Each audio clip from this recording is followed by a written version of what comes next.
এই রমজান মাসে আমরা প্রায় সকলেই কমন একটা ভুল করে থাকি। এই ভুলটি হলো রাতে সেহরি খাওয়ার পরে আমরা অতিরিক্ত পানি খেয়ে নিই। রাতে সেহরি খাওয়ার পরে অনেকেই ১ গ্লাস পানি খান, অনেকে ২ গ্লাস বা তার চেয়েও বেশি পরিমাণ পানি খেয়ে নেন। আর এই বেশি পরিমাণ পানি খাওয়ার একমাত্র কারণ হলো সারাদিন যেহেতু উপোস থাকতে হবে, সেক্ষেত্রে যাতে পানি তৃষ্ণা না লাগে সেই ক্ষেত্রে আমরা অনেকেই অতিরিক্ত পানি খেয়ে নিই। খাবার সাথে সাথে যখন আমরা বেশি পরিমাণ পানি খাবো, তখন আমাদের প্রথম যে ক্ষতিটা হয় সেটা হলো আমাদের হজম শক্তি কমে যায়। খাবারটা যে স্বাভাবিকভাবে হজম হওয়ার কথা সেভাবে কিন্তু হজম হয় না, যার কারণে আমাদের বিভিন্ন ধরনের সমস্যা দেখা যায়। বিশেষ করে গ্যাসের সমস্যা বেড়ে যেতে পারে, বদহজম, পেট ফাঁপা, কোষ্ঠকাঠিন্যের সমস্যা, বিভিন্ন ধরনের সমস্যা দেখা দিতে পারে। কারণ হলো আমরা যখন খাবার খাই, খাবার খাওয়ার সাথে সাথে আমাদের মুখে অর্থাৎ জিহ্বা দিয়ে লালা বের হয়। এই লালাতে থাকে এনজাইম, যে খাবারগুলো হজম করতে সহায়তা করে। আমাদের সমস্ত শরীরের রক্ত প্রবাহ পেটের দিকে আসতে থাকে, এসে আমরা যে খাবারগুলো খাই এই খাবারগুলো হজম করতে সহায়তা করে। আর যার কারণে এই হজম করতে সহায়তা করে বিভিন্ন ধরনের পাচক রস। এই পাচক রসগুলা আমাদের খাবারগুলা হজম করতে সহায়তা করে। আর যখন আমরা খাবার খাওয়ার সাথে সাথে পানি খেয়ে নিব বা বেশি পরিমাণ পানি খাবো, তখন ওই পাচক রস এবং খাবার হজম না হয় আমাদের অন্ত্রের ভিতরে চলে যাবে, অর্থাৎ পাচক রস এবং খাবার অন্ত্রের ভিতরে চলে যাবে, যার কারণে আমাদের খাবার হজম হতে যাবে না। এরপরে সেহরি খাওয়ার পরে অতিরিক্ত পানি খাওয়ার কারণে আমাদের শরীরের ভিতরে পানির ভলিউম বেড়ে যাবে। আর যখন পানির ভলিউমটা বেড়ে যাবে, তখন আমাদের শরীর এই পানিটা বের করে দেওয়ার চেষ্টা করবে। এই পানিটা বের করে দেয় আমাদের কিডনির শাকন প্রক্রিয়ার মাধ্যমে। আর যখন কিডনির শাকন প্রক্রিয়ার মাধ্যমে আমাদের শরীর থেকে বের করে দেওয়ার চেষ্টা করবে, তখন আমাদের এই পানিটা কোথায় যা জমা হবে? সমস্ত শরীরের পানিগুলো মূত্রথলিতে জমা হতে থাকবে। মূত্রথলিতে জমা হতে হতে একটা সময় মূত্রথলি অর্থাৎ ব্লাডের উপরে প্রচুর চাপ পড়ে যায়। আর সেহরি খাওয়ার পরে কিন্তু আমরা শুয়ে পড়ি, আর শুয়ে পড়লে তখন অনেকে আমরা ঘুমিয়ে পড়ি। আর ঘুমিয়ে পড়ার ক্ষেত্রে তখন আমাদের মূত্রথলিতে পানি অর্থাৎ প্রস্রাব জমতে জমতে একটা সময় দেখা যায় মূত্রথলি ক্ষতিগ্রস্ত হতে পারে, অর্থাৎ প্রস্রাবে ইনফেকশনের পরিমাণ বেড়ে যেতে পারে। এছাড়া মূত্রথলি দুর্বল হতে পারে। এই দুর্বল হতে হতে একটা সময় ফিউচারে আমাদের এই ব্লাডার নিয়ন্ত্রণহীন হয়ে যাবে।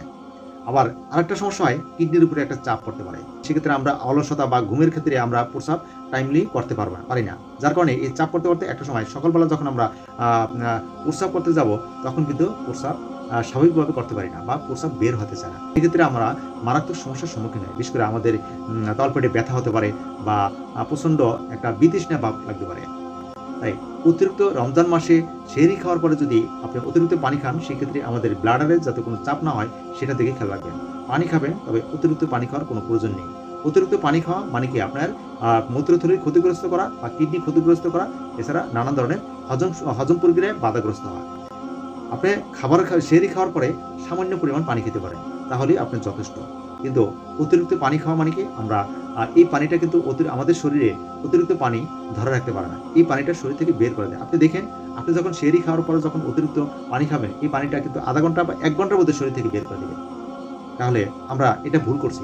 আমাদের প্রয়োজনের তুলনায় যদি আমাদের শরীরে পানির ভলিউমটা যদি বেশি হয়ে যায়, সেক্ষেত্রে ওই পানি শরীর থেকে আমাদের শারীরিক সিস্টেমে শরীর থেকে বের করে দিবে। তাই সর্বোচ্চ আধা গ্লাস পর্যন্ত বা 1 গ্লাস পর্যন্ত পানি খেতে পারেন, এর বেশি আপনার পানি খাবেন না। তাই পানি খেলে সবচেয়ে বেশি ক্ষতিটা হবে আপনার হজম প্রক্রিয়ায় বাধাগ্রস্ত হবে। আপনার গ্যাসের সমস্যা বেড়ে যাবে, কোষ্ঠকাঠিন্যের সমস্যা হতে পারে, বদহজম হতে পারে, এছাড়া আরও নানান ধরনের সমস্যা দেখাতে পারে।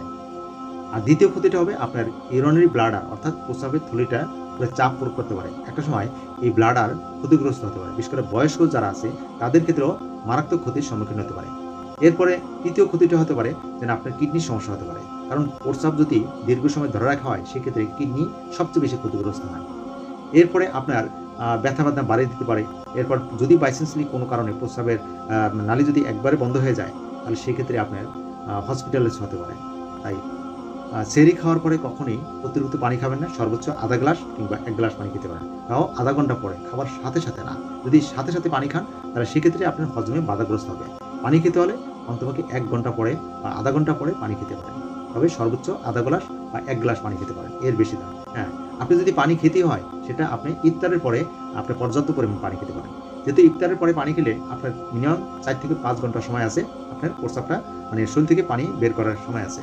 কারণ আপনি পানি খাওয়ার সাথে সাথে যখন অতিরিক্ত শরীরে পানি থাকবে, সেই পানিটা আধা ঘন্টা থেকে 1 ঘন্টার মধ্যেই আপনার শরীর থেকে বের করে দিবে। কিন্তু সেই সময়টা কিন্তু ইফতারের পরপর পেতেছেন, কিন্তু সেহরির পরে সেটা পাইতেছেন না। কেন পাইতেছেন না? যখন আপনি সেহরির সময় খাবারটা খাবেন, খাওয়ার সাথে সাথে যখন প্রচুর পরিমাণ পানি খাবেন, তখন আপনি ঘুমিয়ে পড়বেন। 3 থেকে 4 ঘন্টা বা 5 ঘন্টা ঘুমাবেন। এই 5 ঘন্টার মধ্যে আপনার প্রস্রাব তৈরি করে আপনার প্রস্রাবের থলিতে জমা করতে থাকবে। একটা সময় ব্লাডারের উপরে প্রচণ্ড চাপ হবে। তাই সেহরি খাওয়ার পরপর অল্প পরিমাণ পানি খেলেই যথেষ্ট আপনার জন্য।